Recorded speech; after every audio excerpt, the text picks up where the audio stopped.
Ta ta ta. The power, or the thing that can make your manager do baby kindergarten things so that he can keep his position. But no, my friends, we are not talking about that useless type of power. We are talking about useful, effective power. Please welcome the electric power. In today's video, we will see why we have three types of electric power. The complex power S with its unit VA, the reactive power Q with its unit VAR, and of course the active power P in Watt. But before we forget, friends, please take care of the like button. You can either smash it or click on it or simply gently touch it. As long as you turn it blue, I'm happy with it. And if you haven't done it yet, please subscribe to my channel, hit the notification bell so you can be notified in the future, and feel free to share this video with your friends and family. This has been said. Enjoy the video, my friends. The power, we'll write it in the instantaneous word. With this one you can't go wrong. You are simply saying the shape of the power versus time, the way the power will behave in the time, is equal to the way the voltage behaves in the time multiplied by the current, the way it behaves also in the time, right? So that's why there's the little t here, right? You will see this one. You'll see power is equal to the voltage by the current. This is not true, and the reason why is this is true only for a resistance, and I will explain to you why. Have you seen before this one? The power is equal to the voltage by the current by cosinus phi. Where is cosinus phi? You saw the drawing before. The current and the voltage are not always at the same phase. So if they are at the same phase, then the angle between the voltage and the current is equal to 0. Where is cosinus 0? It's equal to 1. That's why here, in fact, it's equal to 1. This is cosinus 0 degree. It is valid for a resistance, but for a capacitor, it's not true. For an inductance, it's not true. And for other type of circuits that have mixed elements like resistance and an inductance, then the angle is not really 90 degrees, is not 0 degree. It's something in the middle. So therefore, the cosinus phi is different. So when you look at an inductance and the capacitor, what was the phase between the current and the voltage? It was either plus 90 degrees or minus 90 degrees. So the angle, the phase shift between the voltage and the current for an inductance and the capacitor is plus minus 90 degrees. What is cosinus plus minus 90 degrees? It's always equal to 0. Why? Well, here's the circle.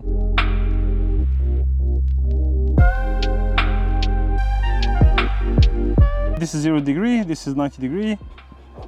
180, 270, and then 0 degrees. So this is the axis of cosinus, and this is the axis of sinus.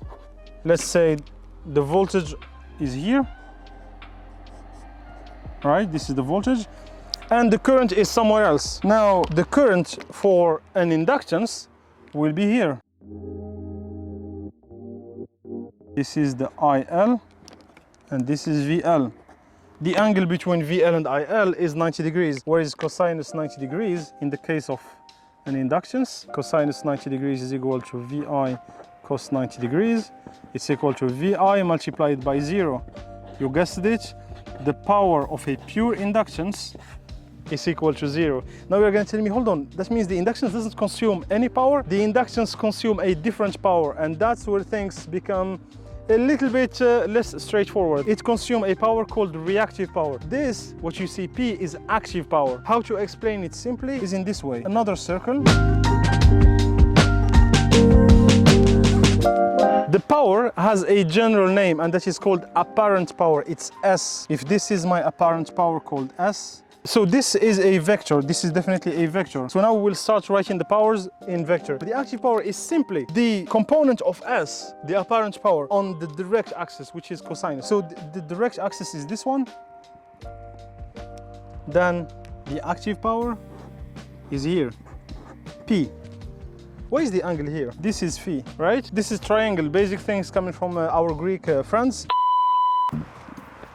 So dear friends, the weather is very nice. The camera again shut down to protect itself. I gotta find a solution to that. Usually I would put a towel on it. Here's where we're lost. I guess I was somewhere around here. So what I draw here is that the apparent power S has two projections, the active power and the reactive power. So the active power is the projection on the direct axis. The reactive power is on the quadrature axis. That means that now you don't have only one power, which is the active power that you are used to like in Watt. No, you have apparent power, which is the unit of which is VA. So now when you look at this representation, this is the angle phi, right? This is basic trigonometry. Cosinus phi is equal to P, this component, divided by S, the reactive power.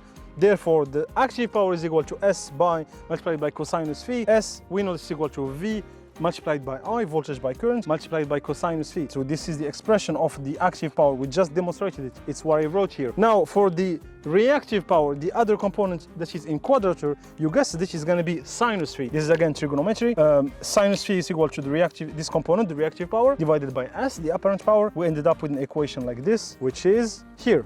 Reactive power is equal to the voltage multiplied by the current multiplied by sinus phi. So what does this mean for the inductance and the capacitor? The phase between the voltage and current for inductance and capacitor is equal to 90 degrees. Plus 90 degrees for an inductance, minus 90 degrees for a capacitor. What is sinus plus 90 degrees and sinus minus 90 degrees? It can be either equal to 1 or minus 1. The current of the inductance was like delayed by plus 90 degrees. So therefore, here we have sinus plus 90. So we will have the reactive power of the inductance is equal to plus V multiplied by IL plus voltage multiplied by current. This is a positive product. Therefore, we are in presence of a power that is positive. Does it consume or produce power? It consumes power. A power that is positive, that means it consumes power. If it's negative, then it produces power. So in the case of a capacitor, when we developed the reactive power of a capacitor, we ended up with the sinus minus 90 degrees. Sinus minus 90 is equal to minus 1. So we ended up with QC, reactive power, is equal to minus voltage by the current. We are in the presence of a negative reactive power. That means the capacitor produces reactive power. So why when you install like wind turbines in a place, in a city or a country, you'll have to add what you call VAR compensators. VAR is the unit of the reactive power. The unit of the active is what? The unit of the apparent power is VA. VA because S is equal to the voltage multiplied by current. You recognize the units, voltage, ampere. Why when you install like a bunch of wind turbines, you add with them VAR compensators? Because a wind turbine is made of electric machine. If you remember the class we did at the birthstone of Nikola Tesla, you'll see the link appear up here. That class, when I draw the electric equivalent model of the induction machine, at no moment I draw a capacitor. It was a pure inductance and resistance. That's the model of induction machine, of electric machines in general. A wind turbine is made of an electric machine, let's say in this case an induction machine. Then if you have connected wind turbines to your country's electric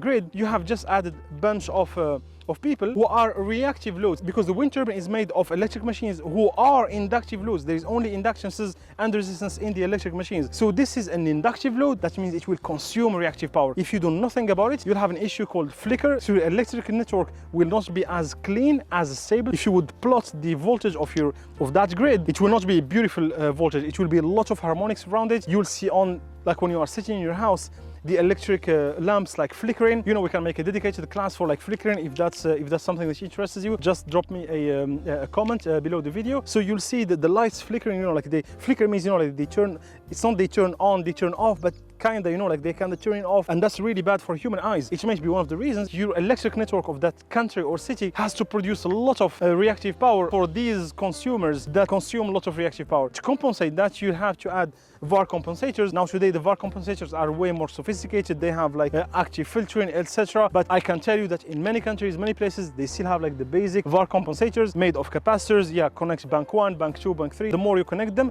the more you produce reactive power to compensate for the guys who are consuming reactive power. In this case, let's say wind turbines, or simply like many consumers who have like many loads of reactive power. This is really interesting because I can make a complex representation out of this drawing. Let's start with the first one, the vector representation. S is the sum of this P and Q, right? So the vector P and Q. So that's like a vector representation of it. The complex representation, and that's the one we use mostly in the electric engineering world. We use a lot the complex representation because it simplifies a lot, and it is way easier to understand the behavior of the system by representing it in the complex world. S, the apparent power, is a complex number. As you could guess, it has a real part and an imaginary part. The real part is the active power, P, right? In what? The imaginary part.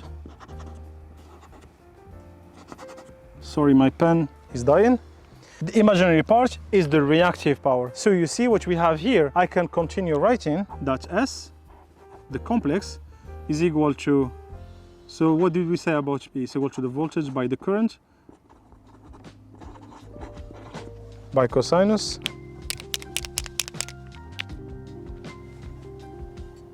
plus J. It could be J or I. In math, I know you use I, but J in electricity. Same thing, VI sinus phi.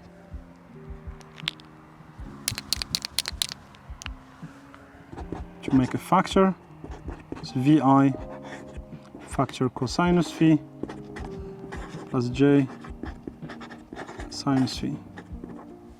I like, you like, he, she likes. Please like the video and click on the left side of the screen so you can watch my summary about the electric power and about this crash course of electricity from the beautiful King's Landing. See you there, my friends.